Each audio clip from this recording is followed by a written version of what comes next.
Good. Good. Okay. Is Daisy going to join us today? I'm here. Oh, okay. Sorry, didn't see that. Just want to make sure everybody's, here as we start. So I see we have 11 participants. Yep. Oh, good. Sam's here. Good. Anne Marie. Good. All right. Fantastic. All right. Anybody know if Teresa Jones was going to be coming? I know she's been or Caprice, Edmund. Okay. Unless, Megan, you can see the people who said yes. I'm not sure. I thought Teresa said she would be joining, but I'm not 100% sure. She's not on yet. Okay. Let's wait one more minute here till like 11:02 or 3, and then we'll get started. Good morning, Sam. May and Blossom. Good. Good morning. Always good to be here. Yeah. It's nice to have you here, especially because I got you at the top of the list of the flowchart stuff. Did you take a look at a document that was sent like earlier this morning, Sam? Did you get a minute to glance at it? Just a little one page. Pull it up now, though. Thank you. Okay. Good morning. Good morning. Good morning, Blossom.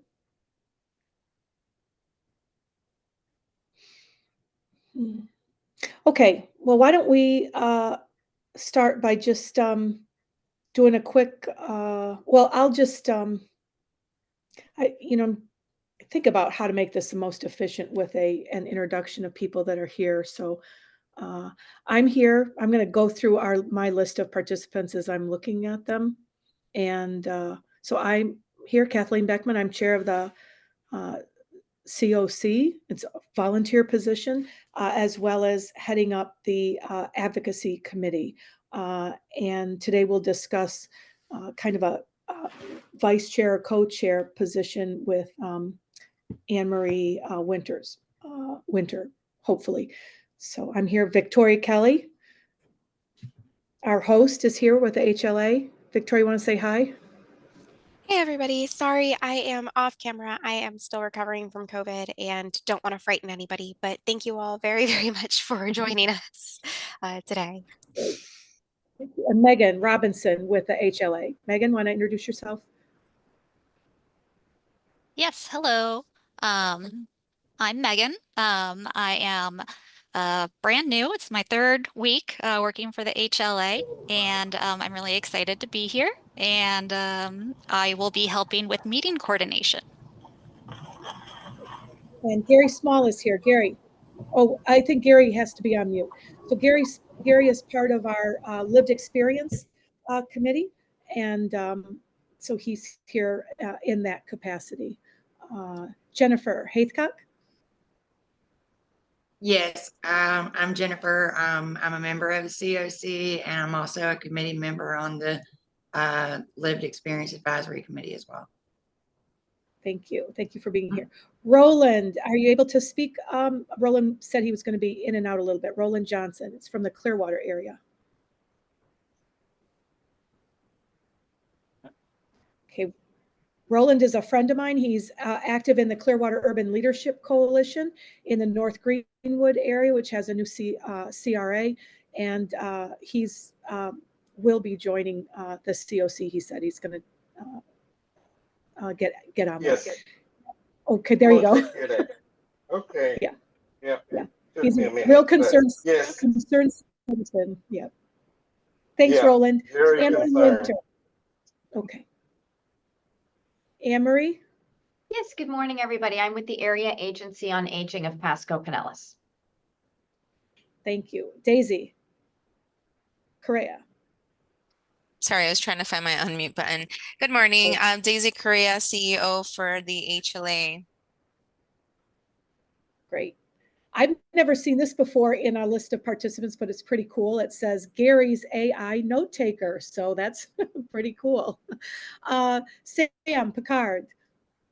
Good morning, Sam Picard. I am the pastor at Missio Dei, which is a church in St. Pete, and I chair the Data and System Performance Committee. I'm also a CoC member on the board in the faith-based seat. Fantastic. We're lucky to have you. And Megan Robinson. Megan already introduced herself. yeah. Oh, Yeah, I'm I'm, sorry. it's weird. I'm You're up coming up ahead. as several Oh. people for some reason. Sorry, Megan. It's All right, okay. Blossom. Hi, good morning. Blossom? I'm Blossom Cadber. I am a member of the CoC board and the homeless program coordinator at the VA healthcare system. Fantastic. Thank you. And Ross Good Silvers. morning, Ross Silvers. I work for PSTA. I'm on in the transportation seat on the CoC board, on the DEI committee, and glad to be here today. Great. I'm glad you're here too. Thanks, Ross. Okay, so we'll take a look at the agenda. We've got the consent agenda, which has the member attendance from our June meeting, as well as the advocacy committee meeting minutes. As I reviewed those minutes, there were a few things that we discussed about discussing a plan and all that. And there's a little bit of, we'll continue that discussion with some differing ideas as far as that flow chart that I had worked on with Anne Marie Winters. I think it was early last week or late the week before, a few days ago. And I think it'll help us be more focused and efficient, and to help us really coordinate with the HLA and the CoC in a chain of command, and really use this committee to its best abilities in the whole sequence of our operation. Does anyone have any comments or corrections to the consent agenda, the attendance or the minutes? If not, can I have a motion to approve those minutes? I'll make that motion, Anne Marie Winter. Thanks, Anne Marie. A second?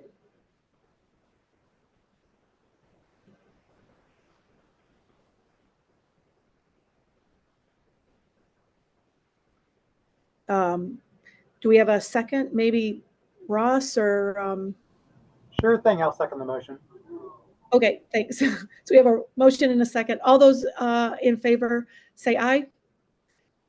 Aye, or raise your hand on visual. Okay. Aye. Any opposed? All right, we're going to assume this accepting the minutes. We're good with that. Thank you. No questions in the chat, right? My ladies running the meeting, HLA, Megan and Victoria, you'll tell me if there are questions or things in the chat. I'm not going to monitor that right now. Nothing in there now. Okay. Okay, great. Okay, good. Okay. So next we have this handout that I had asked the HLA to send out, and they sent it out this morning. So thank you very much. I think Megan sent that out as a kind of a one-pager. And it's about really looking at the purpose of this committee and how we are going to work in concert with our organization. So if everybody can see this, if everybody can be on their microphone and let me know, can anyone not look at the advocacy committee review purpose proposed flowchart document? Everybody can see it? We can see it. Yes. Okay, great.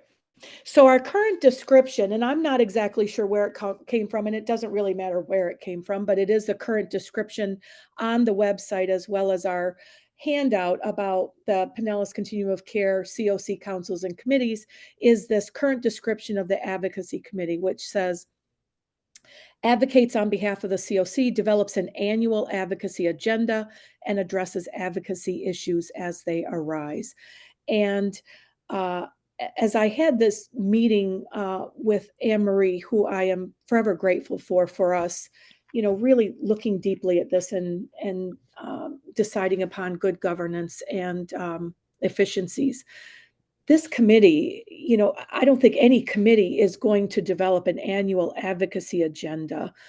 That's something that needs to be, looked at with a strategic plan and some measurable goals. And, that's more of a board of directors and executive committee level of work and commitment and engagement and expertise. And so our proposed revised purpose is the following. And Anne Marie or anyone else, please just jump in if you've got a question or you feel the need to clarify or something. I have no a problem in question, being Ms. Chair interrupted. Beckman. Yeah. This is Daisy. Sure. Sorry. Yeah. I wasn't sure if, I know we've discussed this prior, but I'm not sure if the group is aware, but do we need to, or is there supposed to be a motion or a consensus over Anne Marie Winters being vice chair of the committee? I'm not sure if this was discussed. I just wanted to ensure that was done before moving forward. Okay, you want to do that first about the leadership of it? We can do that first and then Yes. discuss the Since I know that proposed was full chart. discussed in the previous meeting, but Anne Marie was not part of that meeting. I think she had already logged off. So I know that there's been some conversations, but I wanted to bring it up formally to the group, or at least being discussed at the group, if there was a motion and a vote that needed to pass in order for Ms. Winters to be part of the advocacy group as either vice chair for the committee. And I If think that's okay. if I might add Yep. add to that, I don't think we've established formally the committee membership, Right. which is necessary in terms of Yeah. thinking about votes. So for instance, I'm not a member of the committee. I can't make a motion or second a motion or vote. And I think it's good for Right. us to have clarity about who's a member if we're Right. going to do any of Right. those actions. Yeah, I would agree. To me, it's establishing the membership and then who's the vice chair. Okay. Right. And as I talked about, as I was expecting, like Caprice and Teresa, at least on this advocacy, on the advocacy committee meetings here, because they were pretty vocal at our earlier meetings. Yeah, I think it's true. We need to establish who is the committee, who makes up the committee. Daisy, what is the protocol for getting a final list or an application or a commitment? How does that work currently? So we would have to, I know in our other committees, there is an application that is submitted, it is reviewed, is brought up to the board to make to review and to appoint and to vote on the chair. And there's also we need to establish the chair, vice chair, secretary, and we need to ensure that there is enough members to establish quorum. So all of those processes have to happen before we can start making votes and commitments to the to this particular committee. I'm not sure if I missed anything. What's the number of members? Do you have a minimum? Do your bylaws have a minimum on the number of members for any committee? And is this considered an ad hoc committee or is it in the bylaws? So I don't believe I think quorum is at a minimum of 3, and I would have to double check the charter. I believe is on there. Okay, so when you say quorum is 3, so it's not a percentage of the number of members? It would have to, yeah, depending on how many members are part of the committee, it would be 50 plus 1. Right, okay. In order to establish quorum. But I'm not sure who is part of the official membership of this committee. I think we would have to pull that list. Either Victoria or Megan would have to look at the membership list and I think there was a couple of questions where when you were registering, it asked that you want to be part of the committee. Did you want to be a member? I'm not sure what that data looks like. I would have to ask Victoria or Megan to see if they can pull that up so that we can establish some sort of membership and then look at how we want to proceed with that. So has that been done? All right.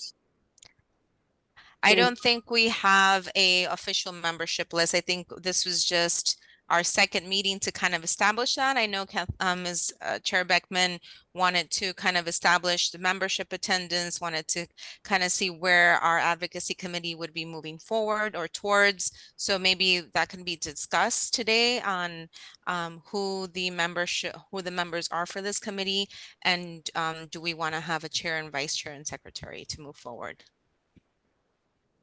I Wow. do So not this- have an actual list of who wanted to be a member, etc. I just have the email addresses right now.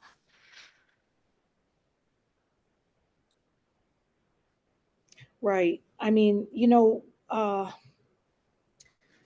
so I apologize if this is my not correctly understanding, the processes, but so we have not had an active advocacy committee since I've been involved in the CoC. So I don't know if we've had a past chair of the advocacy committee, or their rules and guidelines. Anybody have clarification on that? Yeah, you bet. We So have- I've been part of the CoC for probably 8 years, and I don't think there's ever been a really functioning advocacy committee. I think there may have been a chair at some point, but I don't think that there's ever been a committee that met regularly for advocacy. Okay. I think my recommendation would probably be to have a relatively small formal committee with a Agreed. very open structure for people to participate regularly and to have them have voice on the committee so that we can have a broad sense of what the issues and opportunities are, but to have a small formal structure so it doesn't mess us up with quorum, and so that we can be really clear about who has to be here, and then have a lot of people that sort of rotate in and out as they can. I like that agree. idea. I agree, Kathleen. So, Mhm. a small number. So we're, maybe Mhm. 5, Mhm. 6, Mhm. and then you have Mhm. your 51%. Anybody Mhm. else can attend, I believe, if it's like our organization, members of the public Mhm. can attend, there'll be an opportunity. And that would include other Mhm. board members who decide to attend but are not members of the committee. They will have the right Got to provide input during certain parts of the committee meeting, but will not be able to make a Right. motion or vote. Got it. If we're going to follow kind of like a Robert's rules of Mhm. committees. Mhm. So I Mhm. made the assumption that that was decided upon at the last meeting after I left, because then, I got the call, would I be interested in the vice chair? But that would be my suggestion. And that Okay. the staff are actively involved in identifying who those members are, and ensuring that there's a quorum for any meetings. Mhm. Mhm. And Got it. Yeah. Mhm. So what we can talk about today is certainly we can talk about this work and follow the agenda as a group of people who are interested in committing to an advocacy committee as we, finalize what that's going to, who are the committed core members. And if you all on this call want to be more of the in and out, flow in and out, and not want to commit to being here regularly for quorum, that's fine. You need to do what works with your schedule and ability to commit. But because of quorum challenges, we do need a number of people, like Emery had said, 5, 6, that will commit to being dedicated to allow us to have quorum to move things forward. Does that make sense? yes, so I am committing to be a Everybody? member of this committee. Good. Me too. The staff can make a note of that. Mm-hmm. Yep. So Yes, I got we're Emery. writing it down. Thank you. Okay, good. Good. And anybody else, if you're committed, you can put it in the chat, or you can, say it out loud. So I have a quick And, question. sure. So I'm Sure. interested. Sorry, I don't know where the little raise hand thingy is on my computer. I'm interested in being on the committee for the advocacy. Yeah. And would the meetings be virtual? I think for the most part, yes. Okay, that would be I- helpful I for think me. so. Yeah, okay. But yeah, I would definitely be very interested in doing advocacy. But I'm already doing it, you know, like passing out the flyers Yes, and I know you are. you Yes, know. you are. And speaking before the council, yes, you're doing Yep. a great job with, yep. Thank you. Okay, okay. All right, well, we'll get that firmed up. You know, hopefully people on today's meeting can, uh, you know, communicate with Daisy, Victoria, or Megan about their commitment, whether they want to be participants or part of, you know, actual members to help us, you know, reach quorum, because there's that commitment. And then we'll let other people who might have shown some real interest, i.e. Teresa, Caprice, or others, and get some feedback from them. So that'll be good. And then I hope everyone is okay and enthusiastic about Anne Marie and myself leading this committee. And so, you know, unless somebody else wants to step up, you're more than welcome to, you know, or be a secretary or something like that that's required. That'd be fantastic. So I know I can participate. I'm not sure if because I'm leading the HLA, if I have any votes or anything, but I could definitely continue to come to these meetings because I believe it's really important. Yeah, good, good. Okay. Okay. And if anyone here is, yeah, Sam, go ahead. I think Sam has his hand up.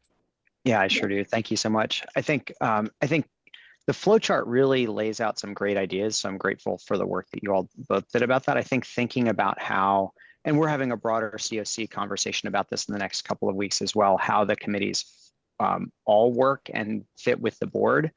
I think that's a really important conversation. And I think as you laid out on the flow chart, there's a clear engagement between several of the other committees and this committee. And it might make sense to sort of specify how those committees connect with advocacy. So it might make sense either to have formally that somebody from funders, somebody from providers, somebody from DSP, data and system performance rather, or somebody from diversity, equity, and inclusion comes to these meetings either as a representative liaison or whatever. And I think to do that effectively, you'd want to make sure that it's straightforward for there to be a proxy, because it won't necessarily always be the same person. That's a hard commitment for people in other committees to make, but that somebody from those, and obviously it's so exciting to have 3 people from the lived experience committee here. That advocacy role is critical. So I think having that there, and I wonder also about having reaching out to somebody at the Florida, what is it, the Florida Homeless Coalition, the sort of statewide body, to see if there's a role to have them here as well. And I would love it. Yeah. You know, some of our organizations might have a formal government relations department. And if we could have, you know, a government relations professional advising the committee, I think that might be helpful. Not that we have to do it the way a larger organization does, but I think, you know, some of the basic nuts and bolts about how to run advocacy in an organization might be helpful for us too. Thank you. Thank you, Sam. We have that at the bottom of this little flow chart thing as part of both Anne Marie suggested this, maybe Advocacy 101 training with Robert Beck, who is this lobbyist from Pinpoint Results. And he lobbies for Anne Marie's, area agency on aging? Is that your parent group, Anne Marie, as well as the homeless leadership, homeless advocacy group at the state level?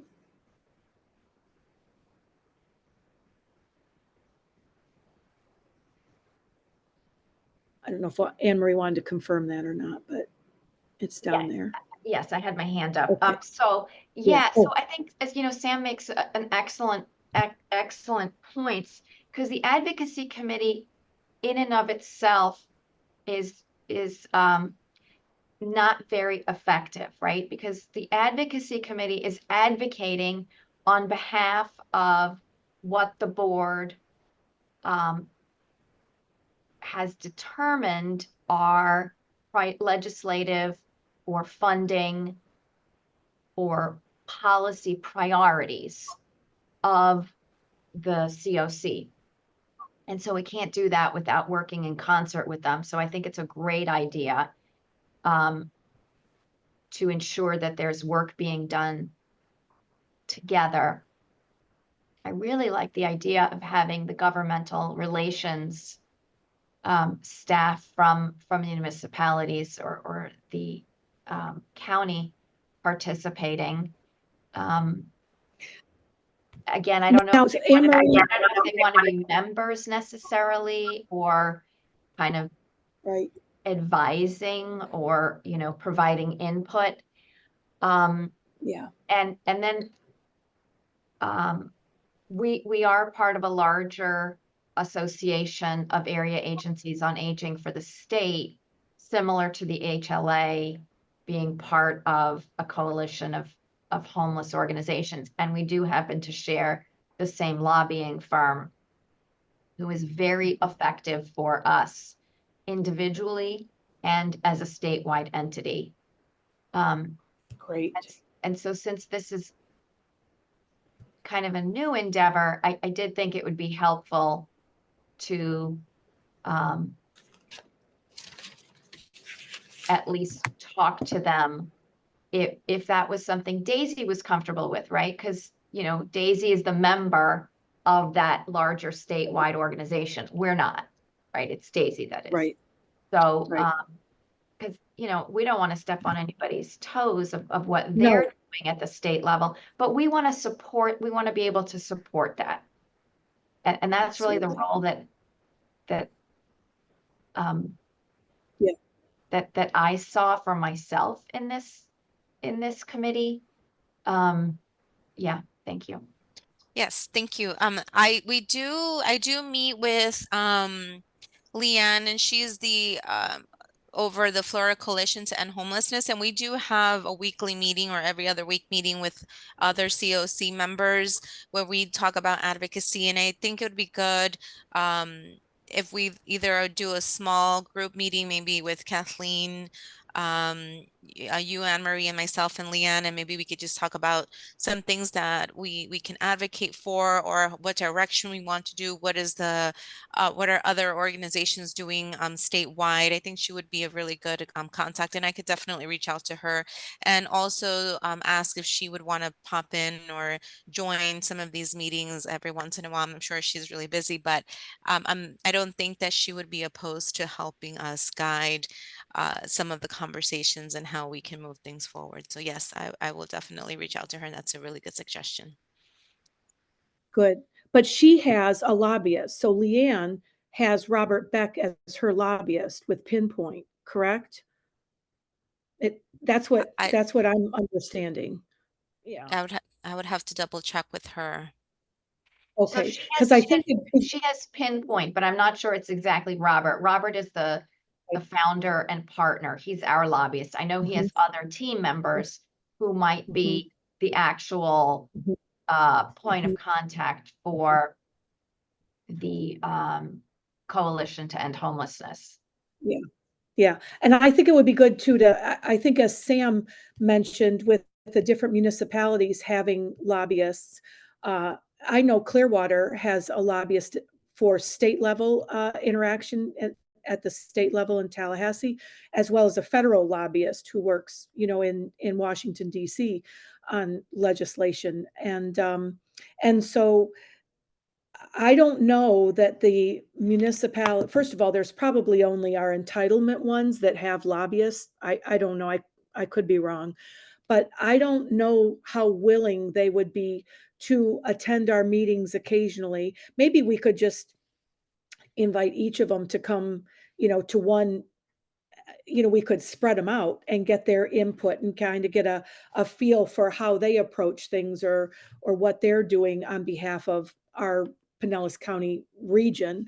But it's not part of their contract. I mean, that's, you know, attending a meeting, even if they just do a half hour Q&A or presentation to us. I would hope that they would do that out of the goodness of their heart, but it's not, right now it's not part of their contract. But it's something I can reach out, I'm certainly most familiar with Clearwater. I could reach out to Clearwater. We can reach out to the municipalities and ask them whether it's Clearwater and the county and whatever, to see if they have one and if they might be willing to, give us an overview of their work and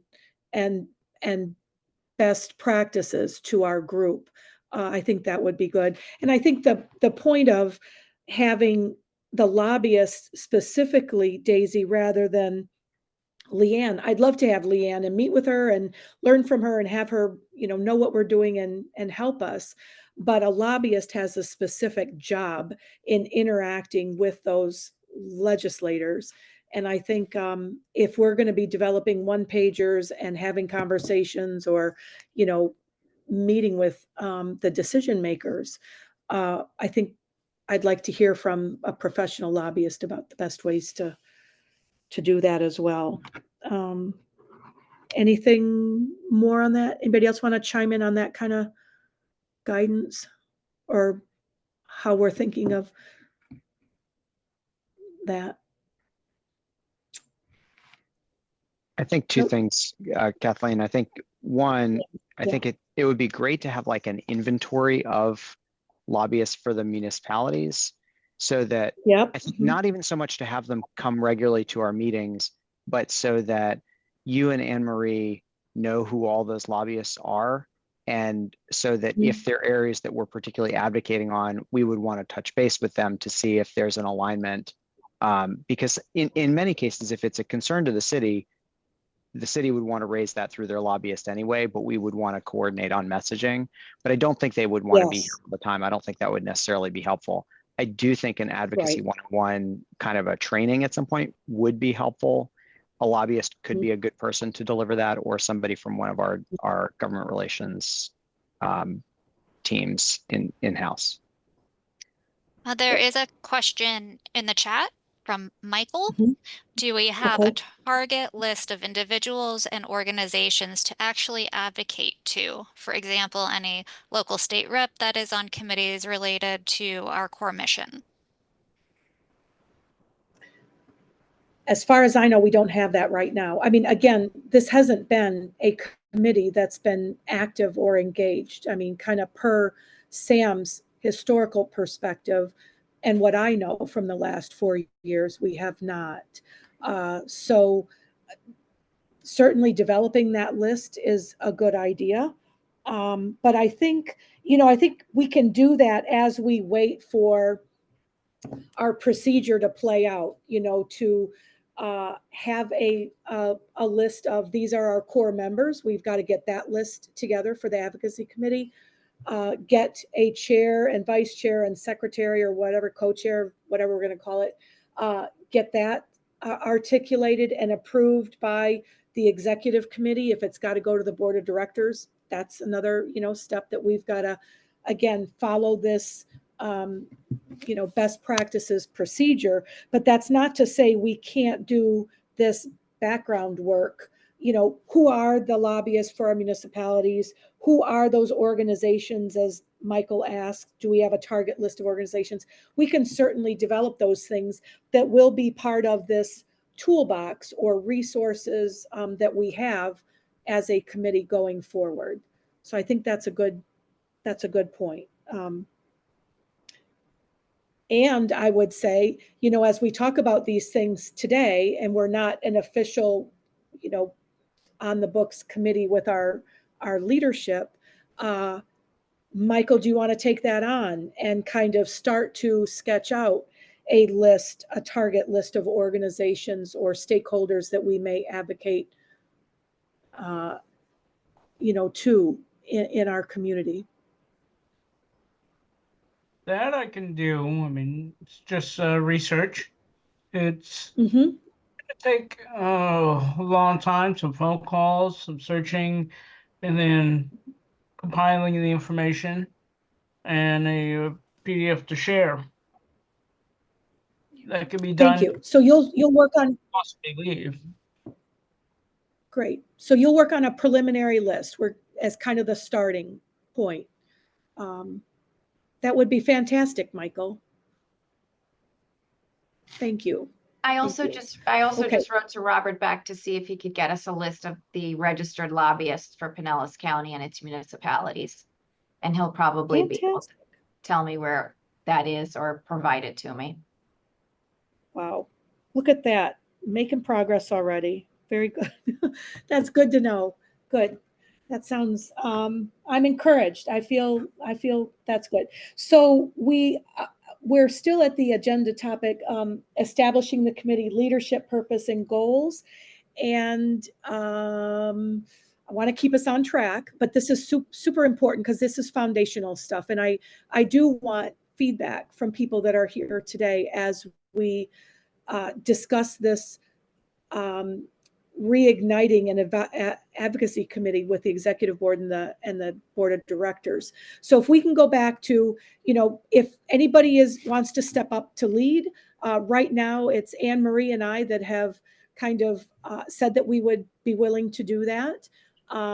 We would need someone, I guess, to be a secretary, even if it's just for signing purposes or something. I'm pretty good note taker. So if you're not anyway, let us know if you're interested in committing to something like that. Chair Beckman, there is Yes. Aaron Swift has his hand up. Oh, okay. Aaron. Hi. How are you? I'm doing well. How is everyone? We're good. Thanks for being here. Yeah. Wonderful. Sorry, I joined a few minutes late, so I apologize if this is out of order, but I want to understand a little bit about two primary questions. Number one, as we're determining maybe reaching out to lobbyists, are we considering the lobbyists' help in determining our goals, or are we planning to determine our goals and then have the lobbyist help, advocate for them? I think that's an important question. And second is, we have a HLA advocacy committee and also a meeting this week. And I think it's important to, one, understand if we even need two separate ones, but if so, they have to be directly aligned. And I don't know what that needs to look like. And I would want Daisy's input on that too. So thank you.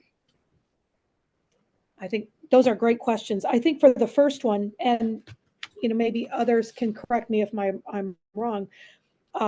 We are determining, a lobbyist is not determining our goals for the Pinellas County CoC as for this advocacy committee. And I think those goals, again, this flow chart, the goals are going to be not for us, Kathleen. I'm sorry. I mean, with their help and guidance, certainly not for us. To be very clear on that. Yeah.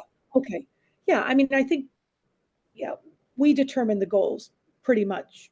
I mean, exclusively as the CoC, based on the data that we have. If we look at this flow chart, and hopefully it'll all tie back to priority populations and hopefully a strategic plan that we work on concurrently.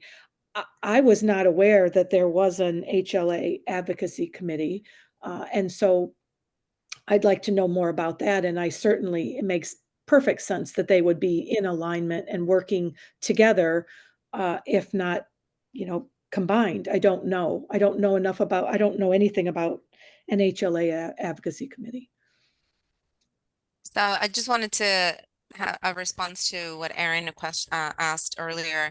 So the HLA Advocacy Committee is fairly new as well, Chair Beckman. It hasn't really met. It's going to be their first meeting, and it was around discussions on what we're doing with this advocacy committee. Is it going to align? And I know I've been talking back and forth with our CoC, our HLA board members on what is this advocacy committee going to do moving forward, and it definitely needs to align with what our CoC is doing and also what HLA is doing.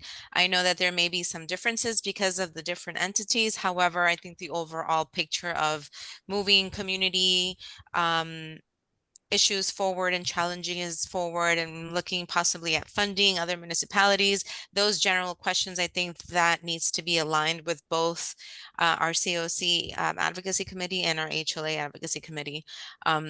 So like I mentioned, it's still really in an infant stage. It hasn't even really developed as of yet. I did share some of the notes that you and Anne-Marie came up with to kind of share with our HLA board members for the advocacy committee to kind of make sure that we're still kind of in alignment together with that. So as that develops, we can definitely decide whether it's going to be one merged advocacy committee. Is there a need for two separate ones? And then I think moving forward with those meetings, we'll decide on one or the other. But just for Aaron's question, yes, I think we have to keep it aligned so that we can make sure that we're advocating for the same exact causes and moving forward with different with the same ideas for the county in general, and also for our unhoused neighbors or whatever topic it is that we're going to advocate for. And it also gives me better direction as to what to say and what to present on specific topics when I'm being asked to do so. I can have that alignment with the HLA board and also with the CoC board. Got it. Okay. Well, I mean, my initial reaction is, and, you know, Anne Marie, Sam, others can chime in, you know, Ron maybe is, or Ross, sorry, is, you know, I don't think we need to duplicate efforts, and, you know, everybody's capacity and all that. And the key players on an HLA advocacy might be, you know, super similar to the ones on the CoC. I don't know if there are charter legal entanglements by having one advocacy committee for both entities. But it seems like both of them are really in their infancy. While we might have this one on the books, it's not been active. So as we are even saying, you know, we want to change the purpose and get approval from the executive board and board of directors. We really are, this advocacy, that CoC advocacy committee too is in its infancy. So yeah, yeah, I don't want us to be spinning our wheels, and I don't want us to be stretched thin, and I don't want us to be duplicating. So Okay, and I'd be interested. Sorry. No, go ahead. There are two people with their hands up. Ross, do you want to go first? Sure. So I'm just going to share my memory of what energy I heard more recently from the CoC board about this committee. And that was to be able to respond to I'm going to term issues, threats, and other kind of newsworthy happenings in our community that do not align with our goals as an organization.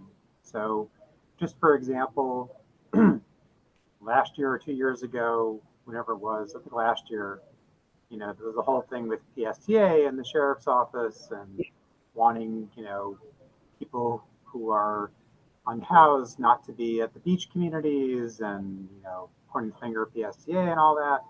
And so, you know, we had HLA staff come out and speak on that. And there was not a advocacy committee to take a formal position.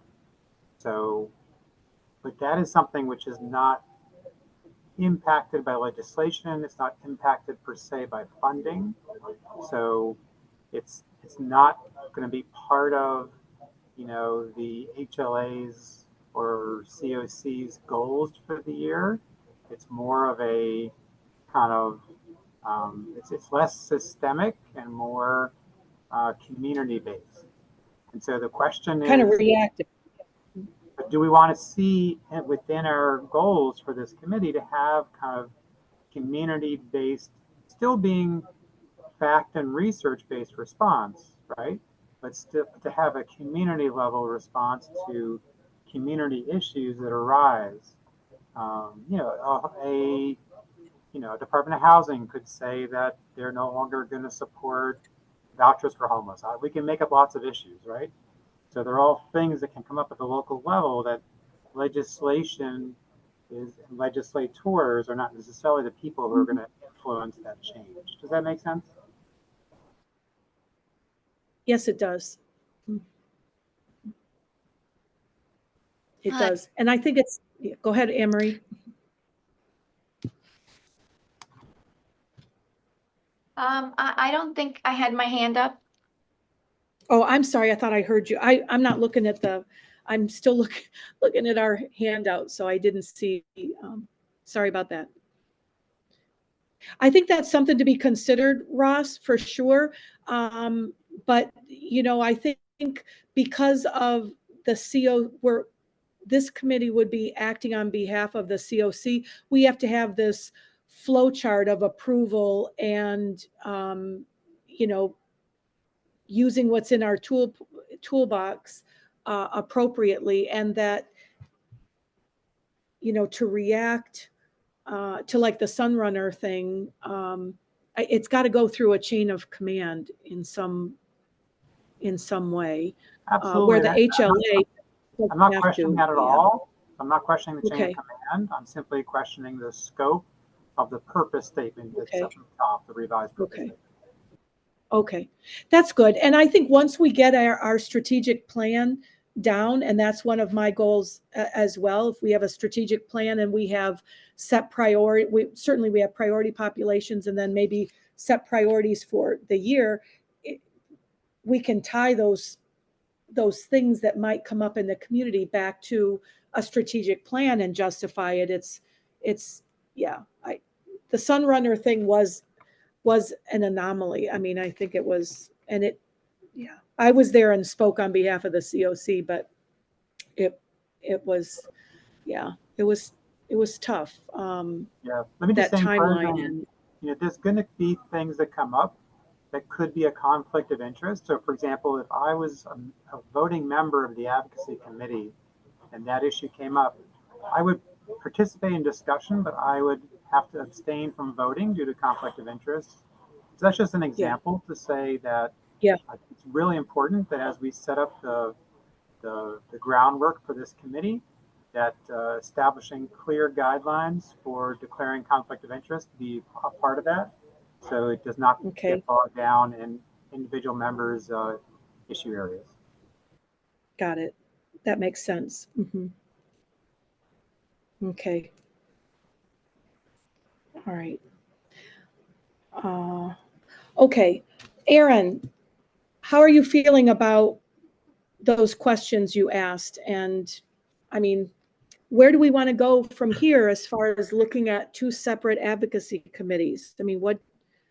Well, so thank you. And the HLA Advocacy Committee technically doesn't exist yet. It's in, like Daisy said, we don't even have its bylaws or charter or approval by the board. We are considering it mainly because response to HB 25. It's trying to determine how, and that's driving the bus, of course, on probably even the formation of this committee, frankly. So I think once we meet, and I think we're meeting Friday, we'll primarily discuss the need, if any, for the separate committee, or just frankly work through this one. I do think we have to think about powers, in which committee has powers to do what.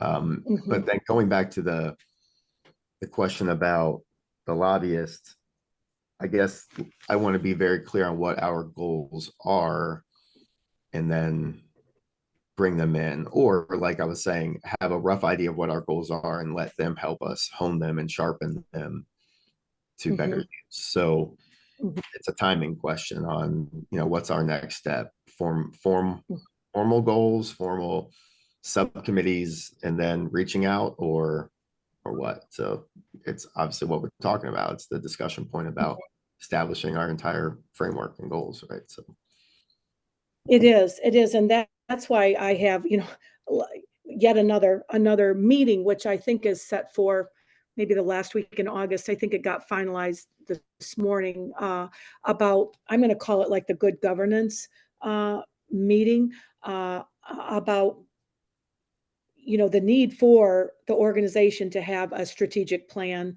that has goals that Daisy feels comfortable with, that we adhere to, and that guides our work, that has measurable components, and that everything kind of ties back to that. So I think that's necessary for our organization. I think it'll help everybody to stay focused. But while we're not there yet, I think we can certainly sharpen and get this advocacy committee, which we're passionate about, on the right track, so that we can at least be approved and start working through this flow of information. In the meantime, we're going to be, hopefully the executive board will agree with me, to develop a current workable strategic plan that can guide us. And whether we need to bring in an expert and hire them and all that stuff, a facilitator, is something to be discussed at that meeting in a week or so. So we are ahead of the game here, but collectively we're behind the game, because an organization that's been around this long should have a strategic plan that they've updated every 5 years or so, and that everybody's aware of and has easy access to and can refer to when we have these multifaceted conversations. So I think we need to go forward as a CoC with an advocacy committee, and how we fit in with yours or overlay yours or any of that, we can work out after you guys have your meeting on Friday. Does that make sense or not? Is that okay? Yeah, no, I think that's perfect. And I will defer to Daisy, but I imagine this would be the driver. If one exists, it would be this one and not ours, not the HLAs separately. So Okay. I agree. And we'll have more information, once we meet and we kind of get everything aligned, we will move forward with whatever we decide in those meetings. All right, Jennifer's Great. had her hand up for quite a while. Thank you for waiting. No worries. So I wanted to go back to like you guys were talking about the government part of it, and who our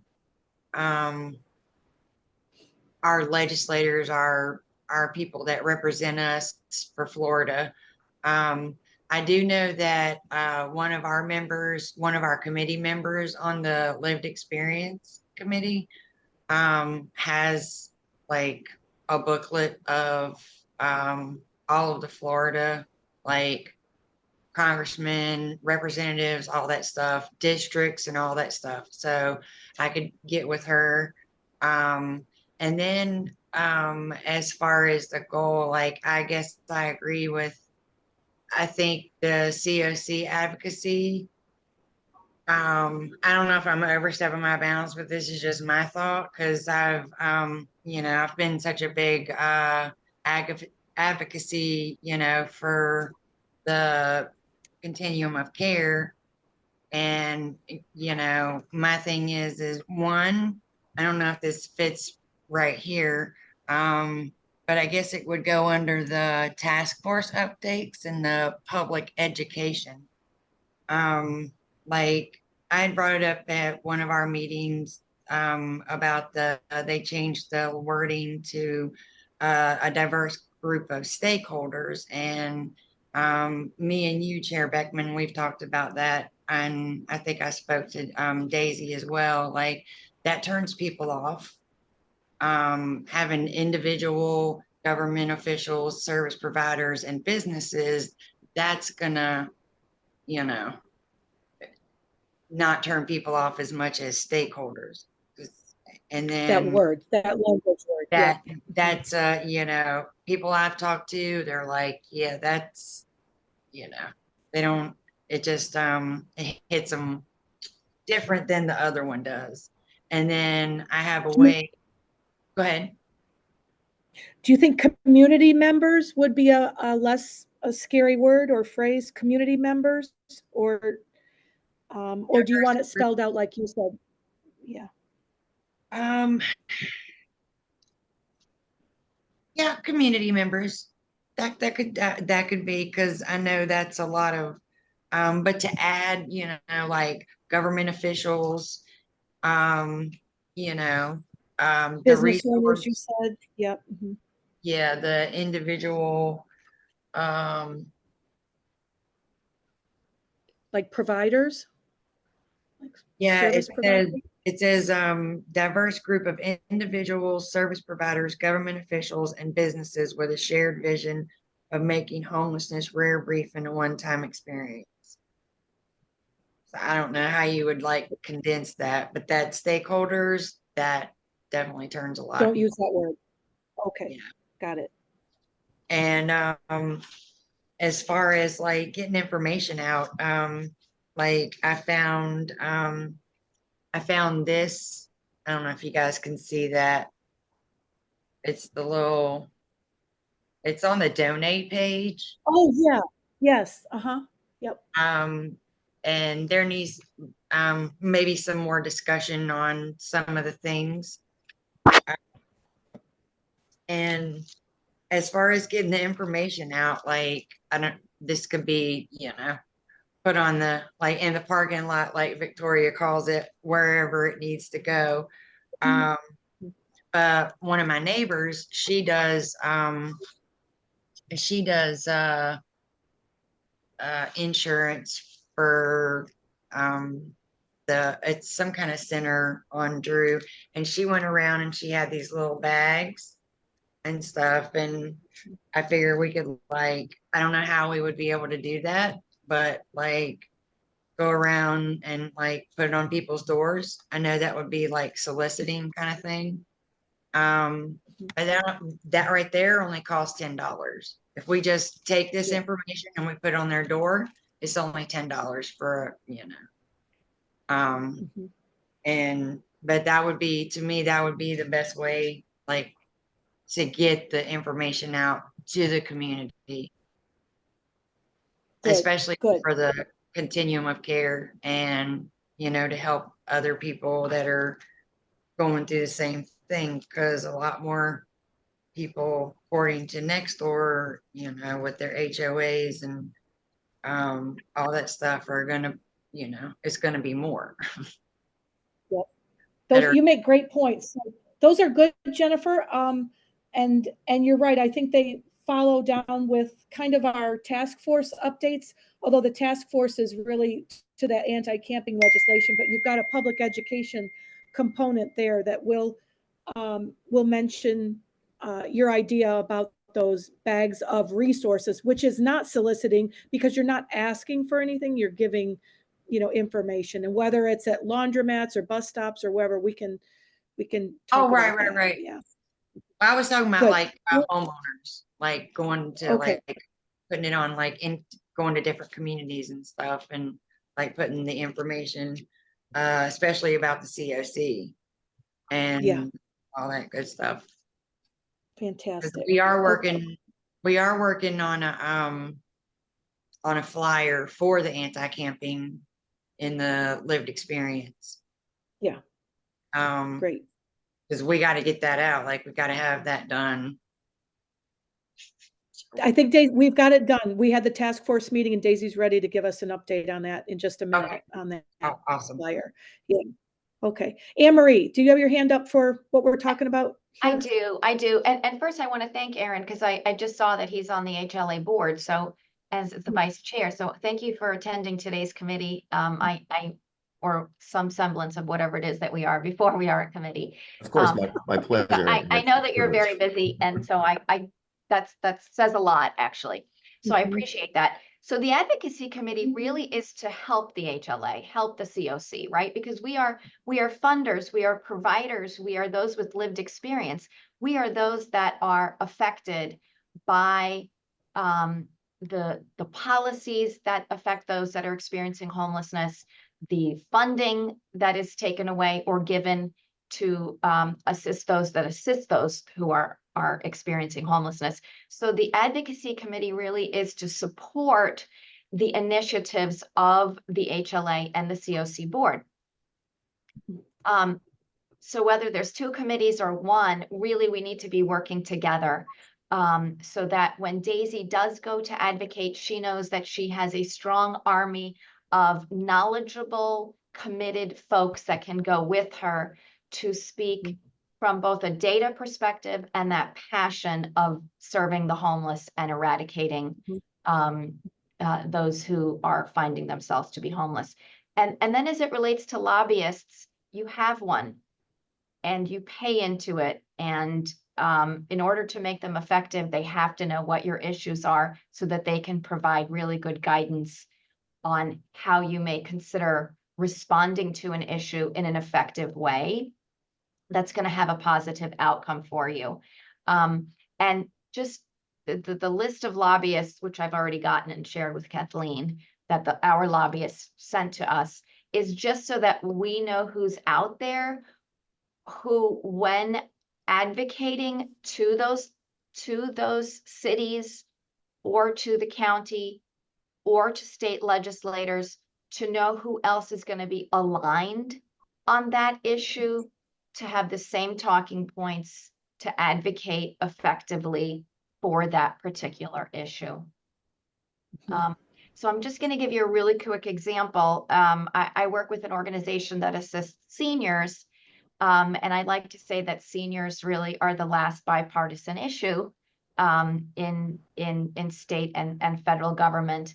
And because of that, we, when we advocate, we get letters of support and sign-ons from the cities, from the county, from the state, if it's a federal issue, by going through the lobbyists. So knowing who they are can help us more effectively advocate. It's not necessarily that we're going to be using them for our particular issues, but just to have the support of the municipalities through their lobbyists, if that makes sense. Thank you. Thank you, Anne Wonderful. Marie. I think that sense. does clarify a lot of things for me as well, because I think that it's really important to have that support and making sure that I have a clear understanding of what it is that our community needs and wants to push forward. So I really do appreciate that. And I think that's the idea. And at least for me, knowing that I have a clear purpose of what we're advocating for makes it much easier to go and advocate and fight for that. So I appreciate that feedback, Anne Marie. I do too. I think that sounds great. I'm excited about this focus and alignment and really best practices of getting your initiatives, forward and really advocating the best way possible, efficient and effective. Yeah. Before and I hate that we're running late, but it's so important to get certainly everyone's voice heard here that really cares and is committed, and to shape and to get a solid understanding so that we're not all wishy-washy and fluffy about what we're proposing as we set up this committee and get it going strongly with best practices in the right direction. So if we can look at this proposed purpose and flow chart. And if anyone has, I don't need to read it for you, but I hope after this nuanced, really robust and intelligent discussion, what do you all think about this one pager here that I put out? Any significant tweaks or changes that you don't think align with our discussion today?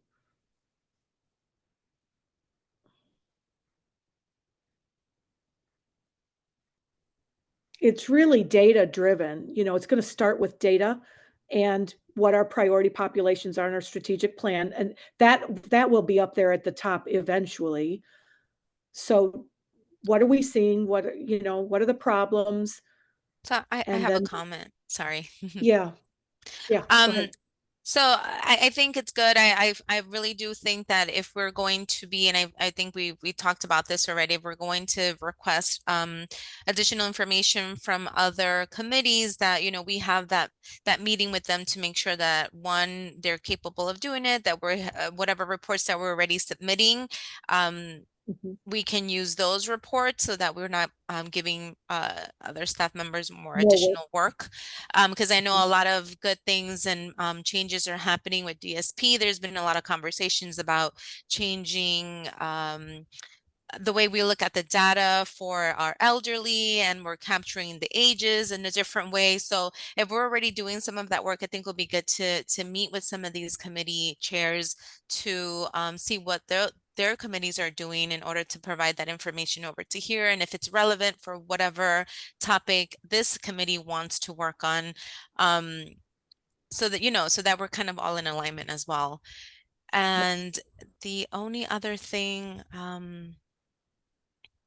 I know you mentioned something about the Sunshine Law. I did reach out to Charlie, the attorney that was working with the CoC. And according to what he was saying, there was Sunshine Law before, but when COVID happened, it kind of stopped and was not renewed. So I don't believe the CoC is following the Sunshine Law right now.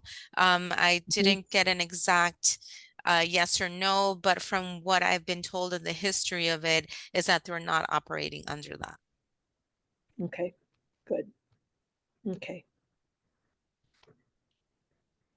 And we do have some comments in the chat that I have missed.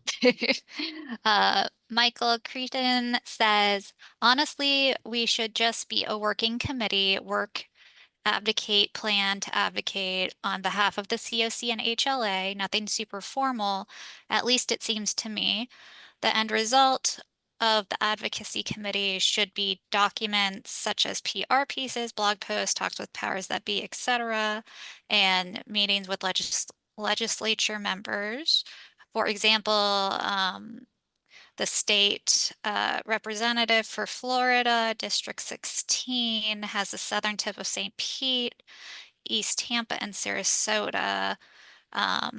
And then he also commented on the data can be used to create advocacy talking points. I'm assuming he's referring to DSP data, memos, blog posts, etc. And then Sam replied to the Sunshine Law points that Daisy made as being correct. He also said it was required under the old interlocal agreement, which lapsed during COVID. Good. All right. And I think a lot of CoCs don't have the sunshine laws. I remember when COVID started, that was noted that we were a little different in that we had these sunshine laws or something. And so it's not like we're out of the norm by not having, I think we were more restrictive than most, but we're not anymore. So that's good. So yes, and Michael's comments about us, going out with social media or blogs or whatever, that I think that's how I would envision it. But again, we've all got the same talking points and we're all, using the same information, data, and kind of language, but there's those toolbox items. So what we will have is, once we get direction from the executive board, the board of directors, here's the concern, here's the data, here are the recommendations. Then what tools will this advocacy committee have eventually?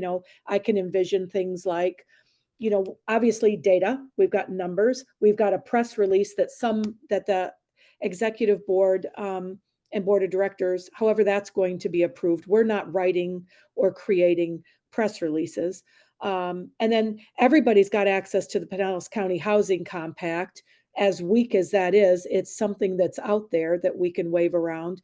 We have annual action plans from entitlement communities. Again, as we get Kathleen, operating can I ask more you a question fully. real quick? Yeah. Yeah. Do we know Yeah. why some municipalities have not signed that? I don't know enough why. I don't know if they've been approached and they've said no. It's in the hands of Forward Pinellas, and I have Whit Blanton is a friend of mine. He's the CEO. I can ask him today why, and do they have a plan to get all 24 to sign on? Because it's not just entitlements that have signed on. There have been a couple of littler ones, but it's certainly not all of them. But I can Right. follow think up on that. it's so important, especially as we try to coalesce around responses to the new law. Starting Right. from there, Mhm. where we all literally can Right. point to that and say, this is the foundation of bringing us all together. That would Yeah. be, that would be nice. Well, and that would be something that the advocacy committee could do if the boards decided that that was a priority. Right. Right, then, Yeah. then the strategy would be identified on how to advocate and to whom. Correct.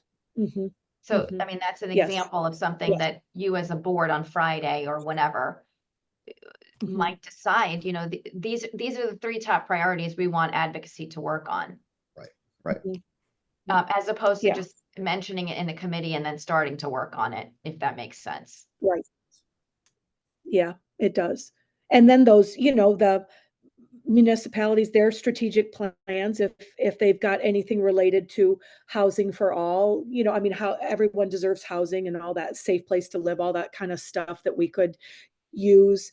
The SAMHSA guidelines and best practices for case management ratio, all that stuff will again, depending on what guidance we're given. And if you all want to add if you guys have tools that you want to add to that toolbox for me in this committee, please think about things that I'm missing, because I don't know everything. Those are things that came to the top of my head. Um, but anyway, we're ready to leave this topic unless others have, anything else to add on how we want our committee to be set up, run, and this is we are all in agreement that this looks like a good functioning guiding document so far. Yeah. Are we all good to move on? Okay. Fantastic. All right. The hurricane shelter activation is on here. And I just wanted to, Daisy had asked if we wanted to keep this on here, but, and it's more of the hurricane shelter activation comes from the county. And I just want to make sure people know how that works, especially because we had some concerns about Debbie that wasn't a hurricane when she came through our area, and then she developed into a hurricane. She's this tropical storm that left, huge amounts of flooding and damage in our area.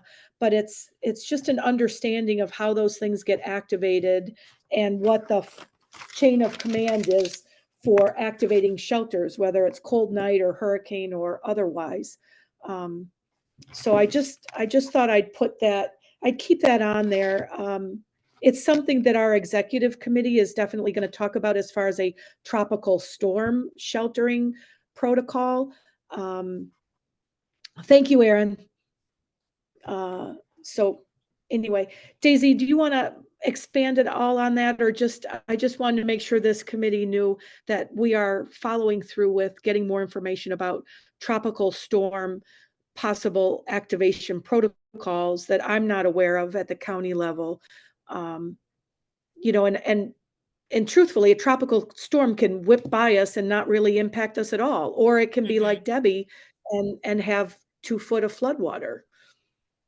Yeah, so according to my knowledge, the Pinellas County has an emergency management group that meet when there are hurricanes coming to our area, and there's a protocol for shelter, coordinated entry, all of that system that goes into preparing for that hurricane that gets activated. From my knowledge, there aren't any tropical storm per se shelter activation protocols currently. We do have a cold night shelter process that we follow with HLA and with our CoC providers and shelter providers. So this is a conversation that we want to have with Pinellas County and their emergency management group as an alternative to not necessarily activating a hurricane shelter protocol, but probably activating a tropical storm or something like Tropical Storm Debbie type of activation for the community, so that if any clients are calling in via 211 or other access points, that we as a community have something in place to ensure that families are safe, individuals are safe, and they know where to go for something like a tropical storm with more heavy rains that we usually expect on a tropical storm. So that's something that we're going to talk about, we're going to discuss, and we will also be bringing to the executive committee meeting. Good. And I would think a cold night shelter kind of protocol would fit with a tropical storm, because as you get a better feeling for it, they actually, don't activate it until they get a temperature. You know, they get anticipated temperatures of what, below 39 degrees or 40, something like that. So it's kind of similar to, it looks like this tropical storm is going to hang out here and dump. So that makes sense. So more to come on that, right? Daisy, we're on it, and more to come on that. Yes, that's correct. Okay, great. And then the task force updates, do you want to provide a little bit of that from our Friday meeting? Sure. So with the task force, I think that meeting was, we had a lot of great presenters. We will be sending out the meeting minutes and the recording as well. So whoever wasn't able to attend can see, what happened during the meeting. But we did have some really good presenters based on the previous task force meeting, where we were thinking of innovative or outside of the box ideas on how to work with either adding shelter or providing additional shelter beds. So we had a presenter with Dignity Bus show us some information about how Vero Beach has a bus that sleeps about 20 clients. It's essentially a mobile shelter. The bus has a pet store, where you can keep your pets underneath the bus safely. Storage. It has a washer and dryer in the bus. It has a bathroom in there as well. So there is a lot of options for clients to be able to go onto the bus and sleep safely overnight. That bus would take clients over to what they call a drop-in center, pretty much a one-stop shop for all services for clients that they can get connected to, either housing programs or other programs that they may need, or diversion prevention. Yes, Dignity Bus. So there was a presentation on that, and possibly throwing the idea of, does Pinellas County want to incorporate this within our CoC? What does that look like? What are the legalities, the price, all of that. So I think that's something that the community was really excited about. I'm not sure if there would be a provider within our CoC that would be interested in, but that's something that we presented on that day. Also, there was an introduction of a Well Sky shelter application that would give us updates, or outreach team real-time updates on where shelter space is available. I know that was one of the action items that was discussed in the previous task force regarding real-time shelter availability. That application will be able to provide that information. It connects with HMIS already, so we're trying not to duplicate or increase the workload for our shelter providers, but that is something that we will hopefully be rolling out the latest September 1st. I want to say that's still kind of in the works. There was also another presentation on, oh my God, what was the other presenter, Kathleen? I can't remember right now. Classrooms. We had Dignity. Classrooms, yes. Yep. Sorry, thank you, Sam.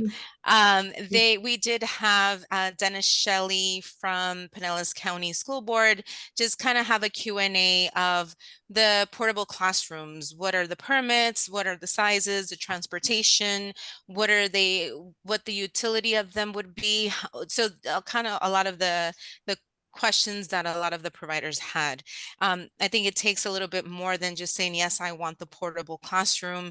It has more, I guess, intricacies when it comes to transporting the classroom and putting it in a location, having sewage, water, electricity, permits, all of that. So I think it's a little bit more involved than what we thought, but that Dennis was, grateful to kind of share some of that information and ask some of those questions. I have not received any requests as to getting any other getting some classrooms transported to specific providers. So I'm not sure if that's going to be a viable option, but they can pretty much be used for anything. Storage, showers, they can be turned into, somebody said, possibly a space for pets. So there's other options that we can do with those classrooms. So that was really good presentation as well. Actually was more of a Q&A, not necessarily a presentation. We also went into some action items. I think that one of the things that I wanted to move forward with that group was really focus on where do we go from here? We throw out so much information, so much data. What are we doing with this data? How are we moving forward? Are we putting things into action? Pastor Bill was in attendance in that audience, and he said that he would want to work with other churches and faith-based organizations to really get them involved as possibly alternative shelter options, or if providers are not able to increase their shelter capacity. But, we really want to make sure that we don't just talk about things that are happening or ideas that we have, but how can we put this into practice? What do we want to advocate for? What do we want to move forward with? If a shelter provider has the capacity to add 10 more beds, what does that look like? What is that funding? What's the dollar amount so that we can advocate to funders and municipalities to be able to increase or fund that resource? Is there any system improvement that we can do at HLA to move things forward? I know that we were working with the application and with the shelter providers, making sure that we're working with the Sheriff's Department on their efforts too, and outreach, so that we're in partnership and not necessarily leaving it up to the Sheriff's Department to move things forward. We have to be really involved when it comes to that. One of the things that I said that I have control over, that I can move forward within HLA, is looking at some dollars that came down through DCF, putting that out to the community to make sure that we can have other providers possibly take on those funds to help families, whether that's prevention, diversion, or rapid rehousing. That's something that I'm talking through with the board as well right now to see what the process looks like, because we want to make sure that we get those dollars out soon. Also increasing our visibility within the community when it comes to rapid rehousing specialists. I want to make sure that we're working in conjunction with outreach. If there needs to be additional access points that need to be added so that families know where to go, that's something that I said that I would take that action and work with my team to be able to do that.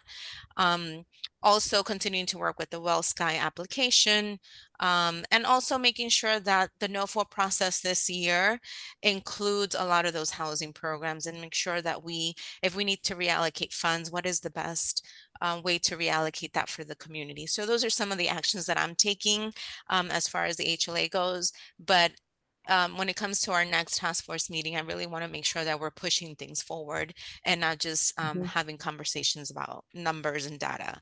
Like, what are we doing to assist clients who are unhoused move into shelter and move into housing programs? So that's just kind of an overview of what was happening. And also, out of those action items, what can that task force committee or meeting or a membership or a community of members can submit to advocacy, right? What are the ideas? What are we fighting for? What do we want to advocate for? Do we want more participation from municipalities because they're not present, they're not coming to the meetings, maybe because they're not able to? So how can this group bring that over to them, or how can I advocate to other municipalities if I'm meeting with them individually, so that I can say, this is the dollar amount that we need for this area. How can you help, and how can we move this forward? So that's kind of like the vision of what we're doing with this task force. And Thank you. That was the other thing too, sorry. Mm, There was a okay. flyer that I wanted to finalize. I know that there was a lot of feedback. I want to make sure that all of the feedback that I received during that meeting, we're going to update it so that we can just start printing it out and make sure that it's being sent out to our outreach team, because I think the sheriff's department already has a flyer. We've been talking about the flyer for a very long time. It still doesn't get finalized. Things get changed. There's language that gets changed one day, and then there's language that gets added again. So I want to make sure that it gets completed. And as we need to update it, we will update it, but some information needs to get out in order to educate our unhoused neighbors and also our community. So I'm hoping that we can get that flyer finalized for this week, and we can start printing some of those to distribute to our outreach team. I thought we did finalize it. Didn't we There- finalize it at the task force meeting? There was some notes and word Okay. changes, some additions that needed to be done. So I don't believe that this one has those updates on it, but we will Okay. update that and make sure that we print that out. Okay. And I wanted to Jennifer, say, go ahead. sorry, Kathleen. Jennifer asked if anybody has a copy of the sheriff's flyer. I don't think I have one right now. I mean, I can ask Lieutenant Hayes for one. I can scan it. thank I you. believe I have a Okay. copy. Okay. Okay. I will scan it and send it to Megan, and when the meeting minutes are sent out, we can send that out. Okay, good. The task force meeting was super informative. It was great to have that presentation from Dignity Bus, as well as Well Sky and the county schools, Mr. Shelley. One thing that this group might want to, think about, and the task force might want to make a recommendation, is with the surveys for people who are not using Safe Harbor. Sometimes it has to do with their pets. They don't want to leave their pets, or storage or security. But if a couple of those classrooms could be moved onto the Pinellas County, right next to Safe Harbor there on that great big parking lot area, and have 25 different portable kennels that people could put their animals in overnight, that might help people to get out of the elements and stay there. So that's something that if our surveys from people there show that that's a significant barrier, that might work. It's just something to think about. And then I think we need to understand that there needs to be some grace and time to get used to that Well Sky. It's Well Sky, right? Not Wellspring, Well Sky. Well Sky app Well Sky. about real time availability of shelter and some services, and that there is a lag. It's not like an immediate update, but it's the best we can do right now, and the best practices will be, it looks like I've got 3 beds here. Let me make sure, if I'm in street outreach or another service provider, let me make sure I call ahead and confirm that. But at least it's something all in one package there that we can look at. So I think that's great progress for that. So a lot of positives came out of that. And you're right in the comments here, especially I think I see Michael and Sam and maybe Gary, is that the Dignity Bus is not meant to be long-term. it's certainly, you know, not long-term shelter. Because people come in and out of that bus a day and they clean it. It's not for hanging out during the day. I mean, I guess if we had a hurricane coming, it's better than having people huddled up in a, you know, a bus stop shelter, but, you know, we'll see. Yeah. So thank you for that update. And the update from our meeting with the sheriff and regional law enforcement officers on Monday, you know, a lot, they said they don't see, they're targeting people, unhoused individuals in groups of 6 or more. They've got that way down low as numbers of people congregating of 6 or more, because that's what their focus is on. Essentially, they're not worrying about 1s and 2s, and that was what they said.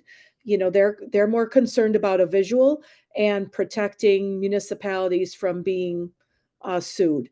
And, you know, they said if a municipality had legal action against them based on 1 or 2 people sleeping overnight, whatever regular is or whatever, that a municipality has 5 days to rectify that situation. And they're confident that they can deal with an individual 1 or 2 person situation. And so they're not real concerned about that. But as far as the task force update, I think it's, you know, we're going to have to wait and see what it looks like when the legislation goes into effect full force, October 1st. And then I think the ability to sue is more January, if I'm correct.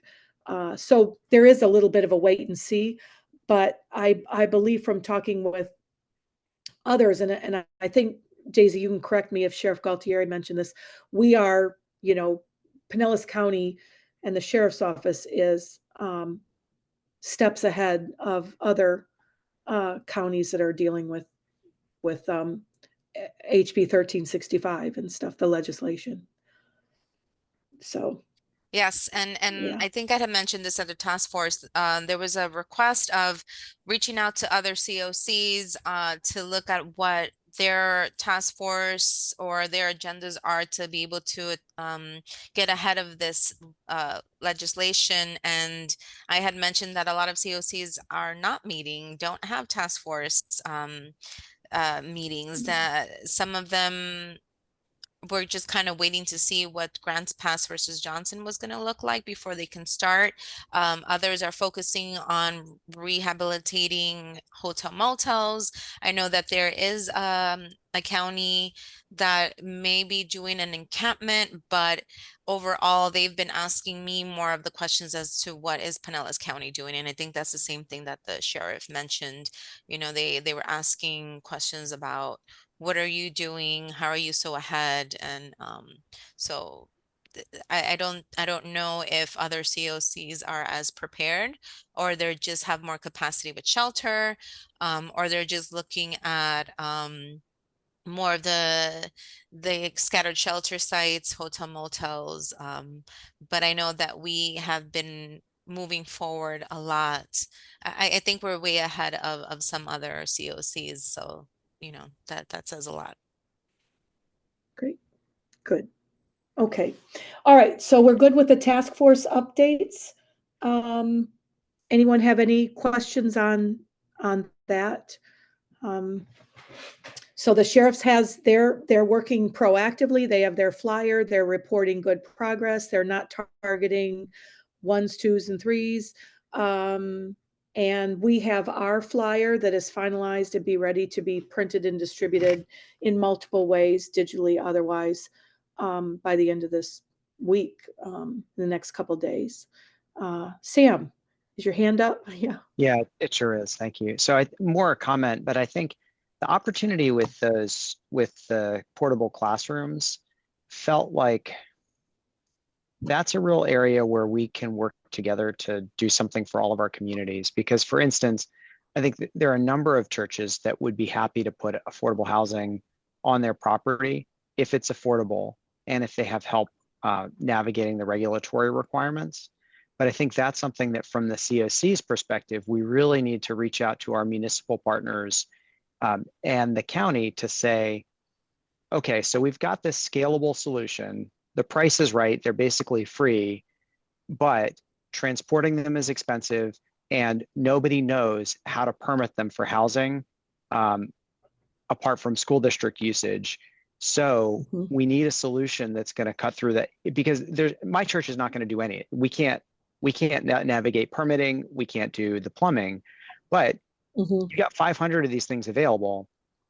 I'll bet somebody's got a good how to turn this into housing in different configurations. So there could be sort of a plug and play $2,000 worth of contractor work for each one that could be shared broadly so everybody could do the same thing, and a permitting guideline set up for what you need to have in place so that there could be sort of a smooth pathway to get these things permitted as affordable housing quickly. And if we could do that as a continuum of care with all of our municipalities or many of our municipalities, I'll bet you would have 50 churches and community organizations that would sign up to have that housing on their property if they can have help navigating the difficulty. That's great. I agree with you. I think that's great. I think, your cost of transporting is not there. So we can check that box, because Mr. Shelley said they'd transport them to our location, which is phenomenal, right? And so maybe what I could do, what I could do, Sam, is get with this Pastor Bill, who was at the meeting, who I'm not familiar with, but get with him, maybe even fast. And if we could compose a letter to like the county that says, hey, this list of signed on faith leaders or congregations is interested in exploring further, having a portable, having it, permitted and blah, blah, blah, just to show that, look, there's an interest out here. What can we do as a county to help answer their questions and see if this is feasible? So I'm willing to do that with this Father Bill, as well as reach out to FAST leadership, if you think that's the way to go. I mean, yeah, Kathleen, I think that's a great way to go. I know specifically the FAST Affordable Housing Committee leadership is very interested in learning more. They represent a bunch of congregations, and many of our municipal leaders are already familiar with them in favorable and unfavorable ways. I think the other, I think reaching out to the county, and I think we need a couple of folks, St. Pete, somebody from codes would need to be there. And I think the real key, what the task force has done is taken this really horrible law and made it into an opportunity to build some urgency within our community. Because all of our municipalities say they need to end homelessness, and very few of them put their money where their mouth is. And I think that conversation around these classrooms was a perfect example where you've got a free resource that's easy to convert into affordable housing. And what I'm hearing is nobody from the municipality stepping up to say, we want to solve this problem. And to do that, we're willing to create a thing where you sign this form and we have it's like, there just needs to be an easy pathway. We need our municipal partners to approach that with urgency and to get it done. I would be grateful to be a part of that meeting. I'll be able to get the FAST affordable housing leadership there. I think some of our denominational partners could be there as well. And then we just need to pull in the teams from the municipalities and have a real conversation. The other piece is Mayor Welsh has talked a few times about, they have a signature program called Yes in God's Backyard, to your point, Michael, about NIMBYism, where they have a specific pathway for churches to develop affordable housing. Whether that works or not, or whether it's just words, I couldn't say, but it's an opportunity to invite the city to do what they say they're doing. Okay, good. I think so. Step one is I will get with the faith-based leaders as Father Bill, FAST, maybe, I don't know if there's faith and other, to see if there's an interest to meet. And then we could meet develop a letter that just says, we are interested in learning more and seeing how we can utilize these portables to help our unhoused neighbors. So it's really, can they sign on to a letter that says, we're interested in learning more and partnering? And that's as far as we can go right now. I mean, if we can do that within a month, I think that'd be really good. You know, what do you think? Does that seem reasonable? Perfect. Yes. Good. Mhm. All right, I'll get on that.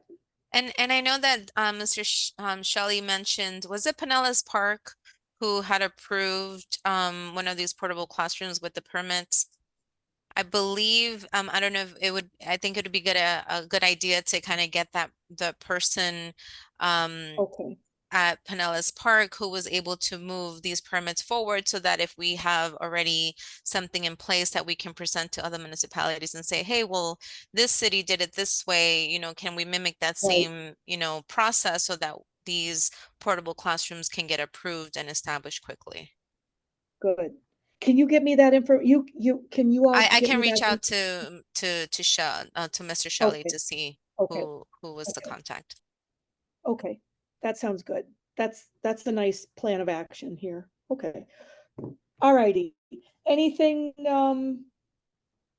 anything else before we go on to open discussion, which kind of is what our flow is kind of. It's been a really good meeting so far. So I think we're good on that task force update and stuff. Yeah. Go ahead.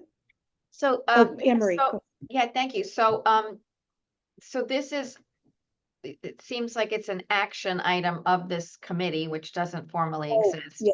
So I just Right. want to make sure, Mhm. again, and I think this is a great idea, because this is exactly Mhm. what we want this Mhm. committee to be able to do. As long as, you know, we get the support of the CoC board and the HLA Yeah. board, that this is something that they back, this is something that they want to Yeah. advance, and this is something Mhm. that Mhm. is a way to Mhm. address the issue of homelessness in our Right. community. So just, Right. You're right. I I got to don't want to remember the suggest, procedure. You got to remember the procedure. yeah, I don't want to suggest that you don't do this letter or that you don't try and have this meeting. We just want to Mhm. make sure that we are doing this, again, because we're doing this to support what the Mhm. Right. CoC and the HLA are doing. Again, don't Mhm. want anybody to think I don't support it. I just want to make sure that this Right. is actually something that the CoC board is going to say, Right. yes, this is what you want. This is what we want you to be working on. Yeah.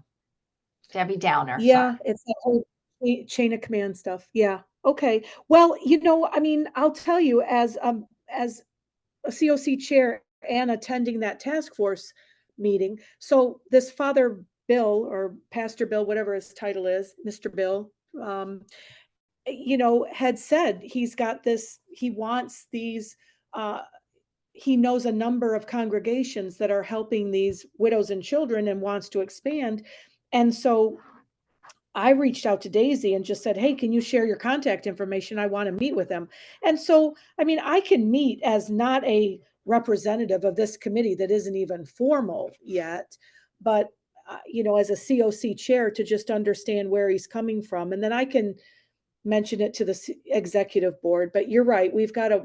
I'm not speaking on behalf of this committee that isn't formalized, and I don't have a formal title to this committee. So. I mean, I think it helps that you're chair of the board. So, Yeah. that's the board Yeah. chair's prerogative. Yeah. Okay. Okay. I'll follow up in a gentle way, and not as part of this committee that hopefully will be formalized very soon.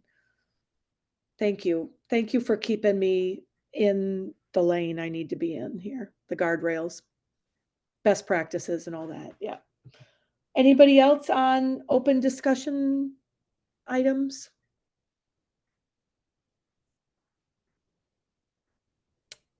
I'm glad people hung in here for the meeting. Okay. All right. Well, then I will close the meeting. I mean, I'll adjourn the meeting. Do we want to discuss right now the frequency and when, because again, we're not a committee yet. Do you want me to, the executive committee, the next executive committee isn't until, I think it's the first Friday or so in September, like the 5th or something. We've had a real challenges with the executive committee, getting people to have our schedules coordinate enough for quorum, which is, sad and challenging, unfortunate. But it looks like it's in early September, that first week. It's in a single digit. I think it's the 5th. It's So the I can 6th report. of September. Oh, it's the 6th. Yeah, and we Okay. were looking at having another one, but it would be a week apart, so we would have to discuss if you want to move forward with those dates. But the next official one is September 6th. Mhm. I guess I can reach out to our executive committee, get confirmation if they want to have one earlier, if we can at all make it, because there is some urgency with a lot of these things. So, but I will keep these people who are our pre-advocacy committee members informed of what goes on with the executive committee. And I Kathleen, appreciate. we could Yeah. potentially set a provisional date that works for the folks who are on this committee, Okay. pending approval by the executive committee at their meeting. Okay. Do you guys want to do a doodle poll, or do you want to let us know in the chat what times work best for you? If we can start with times of the day, I think that helps at least. Before noon, late afternoon, or early afternoon. So if you could put that in the chat, I think that would be I good. would need dates because my schedule, Mhm. sometimes I have meetings in Okay. the morning, sometimes in the same day I'll have Okay. meetings all day long. Yeah, polka dotted. Mine's polka dotted like that too. Yeah, so Just are you wanted thinking of like meeting before September 6th? Or, because I'm not available, I'm gonna be out of the country for the next 2 weeks. Good for you. I don't think we have a reason to meet before the 6th because Okay. we've got to go through some approval. Right, okay. Um, But I'm fine with yeah. scheduling the next meeting if it's gonna be after that, and I would prefer to do that sooner rather than later. Okay.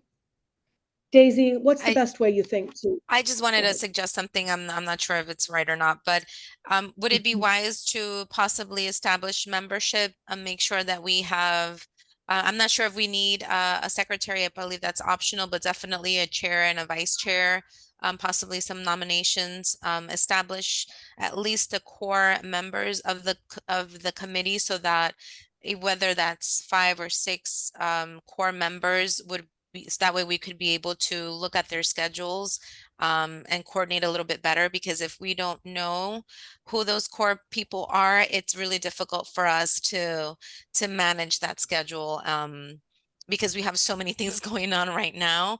I would prefer to establish that core membership first before we can look at Sounds good. dates. Sounds good. All right. If you want to be a core member, raise your hand or let us know in some way here. Kathleen, this is Lee Allen's HLA board. Either Aaron Swift or myself would be a core member. If one of us can make it, that would be sufficient. Okay. So one HLA member there. Yeah. Right. Okay, good. And we'll have that list and we'll send it out to the core group for further discussion. Okay. Sounds good. And sooner rather than later for people with tight schedules and stuff. Sounds great. Well, then I don't think I have to formally adjourn the meeting because we're not a formal committee yet. But I want to say thank you to everyone for being here today. I enjoyed the conversation. I think it was productive. I feel this positive energy and I'm hopeful about this sense of direction and purpose that is part of good governance and best practices and aligns for, efficiency and effectiveness, because that's ultimately what we want here. Effectiveness is key. And I think building a diverse group that's committed is important as well. But a committed small core is perfectly fine with me, with open arms for others who want to join in and participate as they can, is it seems like that's the way these committees are going to best operate, when people are pulled in so many directions. Any final thoughts, anybody? Anne Marie, Daisy, Sam, Jennifer, Gary, all No, good? thank you, everybody. Okay. Have a wonderful afternoon and rest of your week. Thank you. Thank you for coming. Bye-bye.